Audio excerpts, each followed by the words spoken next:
C'est sûr que dans le cadre d'une campagne électorale au Québec, on veut entendre nos chefs. On veut savoir ce qu'ils pensent, on veut savoir comment ils se comportent face à l'adversité, on veut comparer, évidemment, avec toujours ces petits pièges qu'ils se tendent là, en préparation des débats, des nouvelles informations qui sont divulguées. C'est un moment d'une grande intensité, un débat politique. Moi, j'adore ça personnellement. Un vrai débat, c'est le fun. Quand Ouais. ils peuvent parler, quand c'est bien orchestré, quand on n'est pas juste dans les attaques personnelles, j'adore. Après tous les débats, effectivement, ne se valent pas. Et là, il y a ce sujet qui est débattu, justement, depuis quelques jours dans le Québec, à savoir si on devrait, oui ou non, tenir un débat des chefs en anglais. Il y a plus d'1 million de Québécois qui habitent, fait des gens qui habitent au Québec, des Québécois, hein, aux dernières nouvelles, qui sont d'expression anglophone, qui préfèrent cette langue-là. La plupart d'entre eux, enfin, plusieurs d'entre eux parlent aussi le français, mais c'est leur langue. Et évidemment, ils souhaitent être courtisés, comprendre comment cette minorité linguistique va être traitée dans tel ou tel gouvernement.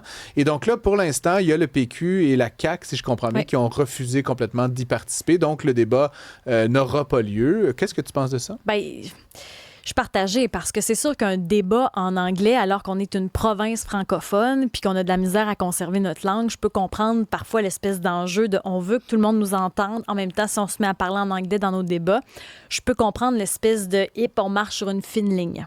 Mais quand même, ce sont des électeurs. Ils sont une proportion non négligeable Mais de ils sont la supposés population comprendre le québécoise. français. Ils sont Ouais. supposés comprendre le français. Oui. Ouais, tu Oui. penses? Aux États-Unis, je suis supposée comprendre l'anglais. Ouais. Mais il y a quand même des candidats, mettons, aux États-Unis, qui vont faire des discours en espagnol ou tu sais, qui vont s'adresser à cette communauté-là. Est-ce que c'est pas un peu insensible de notre part de dire, hey, vous êtes. Tu sais, c'est pas genre. Je dis pas qu'il faut le faire aussi en, en créole, puis en espagnol, puis en arabe, là, mais tu sais, à un moment donné, l'anglais, c'est quand même une langue significative dans la province. Ces gens-là, évidemment, votent, tu sais, ont une part du vote qui est, Je trouve qui est ça non embêtant négligeable. Ouais. parce qu'effectivement, on veut être entendu par le plus grand nombre. Si on discarte une portion de la population, effectivement, on veut un taux de vote élevé. En même temps, si on commence à faire ça en anglais, est-ce qu'on l'échappe? Mais c'est parce que quand même, on a la réalité au Québec qui est différente, mettons, de la France où notre langue est quand même en péril. Je sais, je trouve que c'est une fine ligne. J'ai mon ami David, avec qui j'échange régulièrement. C'est un anglophone du West Island de Montréal, un entrepreneur, quelqu'un que je respecte énormément. Il est juif, donc on parle souvent des histoires, là, notamment de politique internationale. Mais sur la question de la langue, il m'a dit, tu trouves pas ça bizarre, justement, ce refus de débattre? Et je lui ai dit, la seule langue officielle, c'est le français, et tous les anglophones vont voter pour le Parti libéral anyway. Fait que ça sert à rien de faire un débat. Et il a pris personnel. Et moi, ça se voulait une blague, là, puis j'ai dû m'expliquer puis m'excuser. Mais tu sais, il y avait un petit fond de vrai quand même dans tout ça. Penses-tu qu'un parti, peut-être, je sais pas, le PQ, ça me surprendrait, mais encore, tu sais, ça se joue des fois à quelques voix près. Quand je regarde la réaction là, sur la messagerie texte, bon, pour Martin, c'est leur responsabilité d'apprendre le français. La langue officielle au Québec est le français, pas l'anglais. Question intéressante de Jasmin. Est-ce qu'il y a des débats en français dans les autres provinces hors Québec? Ça, c'est un très bon point. Par exemple, en Ontario, il y a une communauté francophone. Il y a des francophones ailleurs dans le pays. Est-ce qu'on leur fait un débat? C'est intéressant. Puis, on a ici, là, ceux qui ne comprennent pas le français n'ont qu'à apprendre des sous-titres en anglais dans les débats. C'est Alex qui propose ça comme Alors, solution. il propose des sous-titres. Ça, c'est. Sous-titres. Je suis pas sûr que ça ferait le plaisir de tout le monde, des sous-titres en anglais pour autant. Maxime du Saguenay qui lève la main pour dire que les meilleurs bleuets sont là. Il dit, selon Thomas Mulcair, 95% de la communauté anglophone sont bilingues. Alors, où est le problème? Où est le problème? On en parle avec Lani Dufour, qui est notre chroniqueur politique en matière de politique québécoise. Elle est directrice principale des relations gouvernementales chez Catapulte Communication. Bonjour Lani, merci d'être avec nous, comme toujours. Bonjour, ça va bien? Alors, débat en anglais ou pas? Écoute, un peu comme vous, je suis nuancée. J'ai fait mes petits sondages internes parce que j'ai l'impression que ça divise quand même. Les opinions se valent dans les deux camps, mais pour moi, celui-là qui est le plus fort, c'est le fait que il y a 2 fois dans l'histoire du Québec, on a eu des débats en anglais. En 2018, je sais pas si c'est une erreur de parcours, puis la dernière fois en 1985. Donc, tu sais, la question se pose et se répond, à mon avis, facilement, au sens où, effectivement, les partis sont libres de s'adresser dans la langue de leur choix pour s'adresser à leurs électeurs. Mais après, la langue officielle au Québec est reconnue, c'est le Il y a une français. langue. Donc, il y en a une langue, exactement. Et puis, ça veut pas dire que les partis ne peuvent pas rejoindre les communautés qui parlent anglais, qui parlent espagnol, peu importe, là, tu sais, c'est une question politique. Puis, Francis, je suis complètement d'accord avec toi. En ce moment, puis je dis pas que ça peut pas changer, ça reste que la communauté anglophone, elle est disproportionnée en termes de vote pour le Parti libéral du Québec. Là. Ça, on peut pas... quand même, bien que ça offre des gens, c'est ça quand même. Là, les résultats, les statistiques le démontrent. Traditionnellement, ils vont vers le Parti libéral. Donc, est-ce que les autres partis ont vraiment intérêt à se mettre parfois dans des situations plus difficiles pour justifier leurs propos, leurs idées, leurs visions, quand c'est pas dans leur langue maternelle?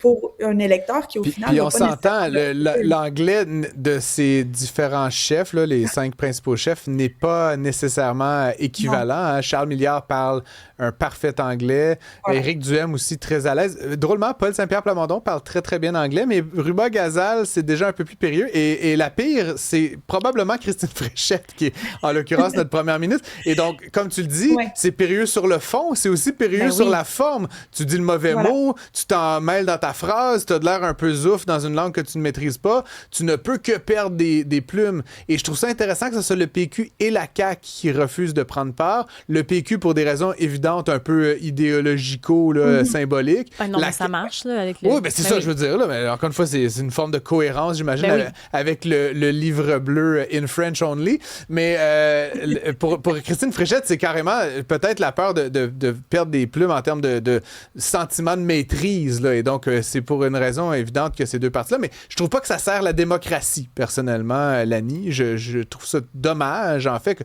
sais, c'est pas une petite minorité là, négligeable. Mais quand je regarde la messagerie, la journée où il y aura des débats politiques en anglais en Italie, on y pensera. La langue, c'est français. Hey, Madame Perron, c'est Pierre. J'ai passé 1 mois au Pérou, en Bolivie. Devinez la langue que j'ai parlé? L'espagnol. Ah oui, je sais bien. Mais il n'y a pas 15-20% d'anglophones dans ces pays-là. Juste quand je regarde le Québec, ça dit langue officielle français. Non, mais tu sais, c'est pas...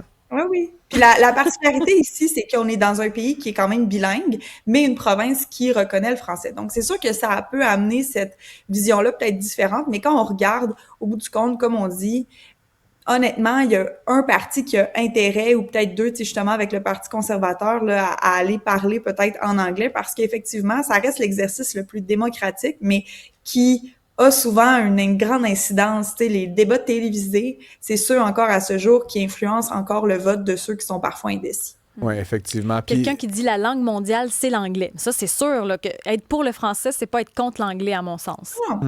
Je reviens au fait que nos partis peuvent s'adresser aux électeurs en anglais, là. C'est juste que dans le débat, puis on s'entend, puis là, je vais mettre un peu, je vais faire l'avocat du diable, mais en 2026, si tu veux traduire ton débat, ça se fait très bien avec l'intelligence artificielle.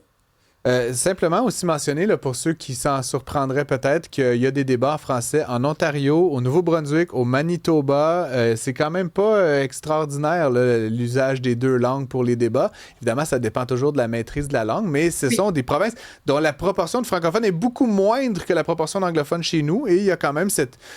Puis pour moi, c'est juste une question d'exercice démocratique. Là. Tu dois texter. C'est comme un candidat politique qui n'irait pas faire du porte-à-porte ou qui refuserait de serrer des mains. C'est quelque chose d'aller vers les gens. Oui, mais les débats, c'est quand même le fondement de la joute démocratique de pas juste être en train de distribuer des dépliants. Là, mais quand ils deviennent premier ou première ministre, ils vont s'adresser dans quelle langue quand ils vont faire leur projet de loi? Ben, quand ils vont aller à l'international, puis quand ils vont vouloir représenter les intérêts du Québec. Mais l'international, c'est pas équivalent. New York. Non, je comprends, mais ce que je veux dire, c'est que j'espère que mon chef de pays ou de nation ou de province sait parler dans une langue, la maîtrise à un point qui est capable de développer un argumentaire crédible pour dire le Québec, les intérêts du Québec. S'il s'en va à New York, aux Nations Unies ou dans une chambre de commerce puis qu'il baragouine ça comme une espèce de vieille charrette, je sais pas.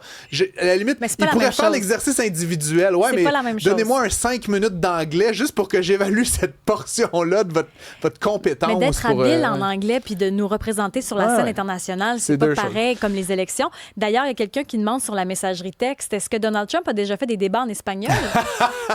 Mais il y a beaucoup d'hispanophones. Il maîtrise à peine l'anglais, là. Soyez pas trop exigeants avec lui.